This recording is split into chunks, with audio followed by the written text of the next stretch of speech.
ذليلا وعينا حتى تسكنه.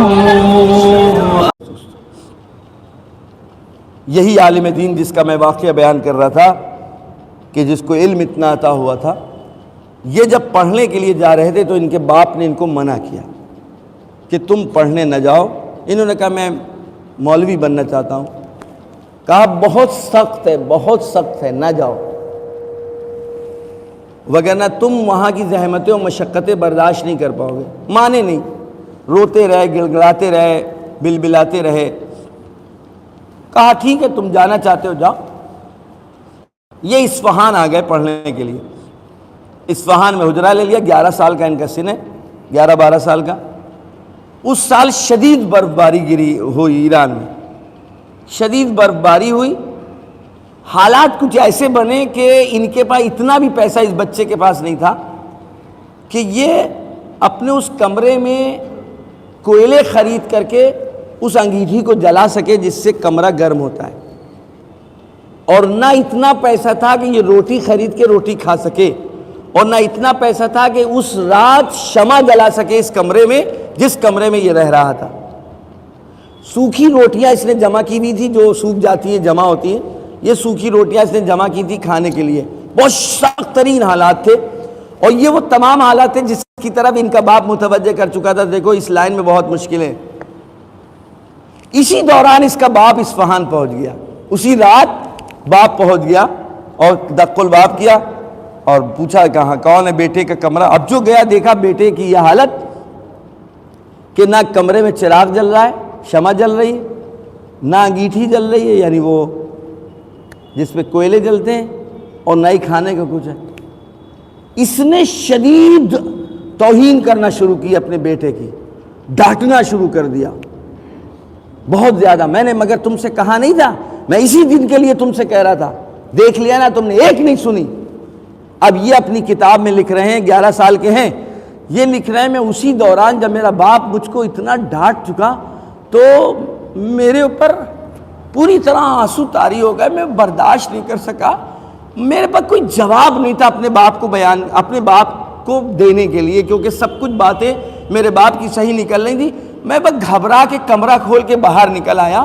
اسی برف باری میں ایک سناٹے میں کھڑا ہو کر کے اپنے امام سے کہنے لگا آقا کوئی نہیں دیکھ رہا ہے، آپ تو دیکھ رہے ہیں نا. آقا میرے باپ کو صرف یہ بتا دیجئے کہ کوئی ہے ہماری نگہبانی کرنے والا، کوئی ہے ہماری خبر گیری کرنے والا. ہم بے وارث نہیں ہیں، ہمارے پاس کھانے کے لیے نہیں ہے، میرے کمرے میں شمع نہیں ہے، میرے کمرے میں کوئلے نہیں ہے، میرے کمرے میں روٹی نہیں ہے، لیکن آپ تو ہیں. میں اپنے ابا کو کیا بتاؤں؟ کہتے میں یہ ابھی باتیں ہی کر رہا تھا کہ مدرسے کا دروازہ کسی نے کھٹکھٹایا، اور کھٹکھٹانے کے بعد میرا نام لے کر کے پکارا. خادم، مدرسے کے خادم نے کہا کہ اس بچے سے کوئی ملنے آیا ہے. اور ایک شخص ملنے آیا، کہا دیکھو جس کمرے میں تم رہ رہے ہو الماری کے پیچھے جانا، وہاں شمائیں رکھی ہیں، وہاں اٹھا لو، اور یہ پیسے لاؤ، اس سے کوئلے خرید کے لاؤ تاکہ تمہارے کمرے میں انگیٹھی جل سکے، اور تمہارے یہاں جو مہمان آیا اس کے لیے کچھ خرید کے لاؤ، پذیرائی کرو، اس کے لیے سفرہ بچھاؤ، دسترخوان بچھاؤ، اس لیے وہ تمہارا مہمان ہے. آخر وہ کیا کہے گا تمہارا کوئی نہیں ہے. یہ عالم دین اپنی کتاب میں لکھ رہے. میری کچھ سمجھ میں نہیں آیا. میں نے کہا پتہ نہیں کون ہے.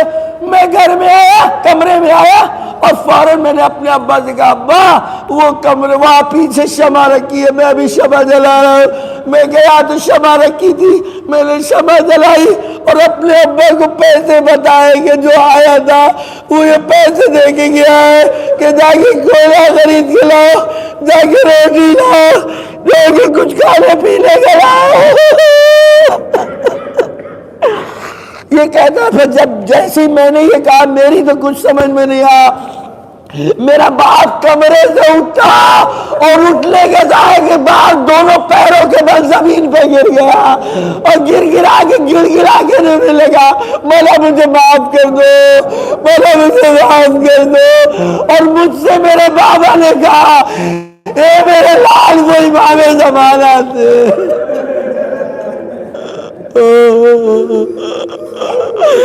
اے میرے لال مجھے معاف کر دو تم بھی، کہ میں نے تمہاری بہت حوصلہ افزائی کے بجائے تمہاری بڑی توہین کی ہے۔ نہیں، انہوں نے آ کر بتا دیا کہ کوئی ہے جو ہمارے پر نگرانی کر رہا، کوئی ہے جو ہمارے ہر عمل سے آگاہ ہے۔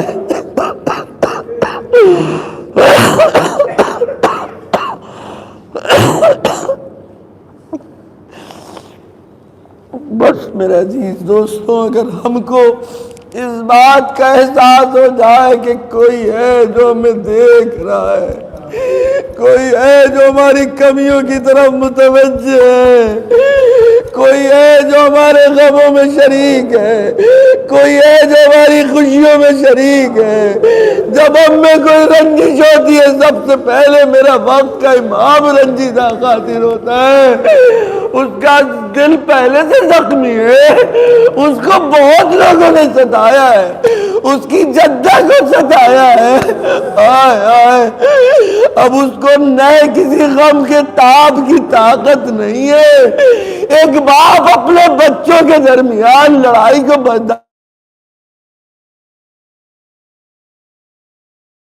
بچے نہیں سنتے تو اکیلے میں گھٹ گھٹ کر کے روتا ہے، اکیلے میں گھٹ گھٹ کر کے روتا ہے، کیونکہ میرے بچے کیوں سمجھ رہے اپنے درجے کے باپ اپنے بچے سے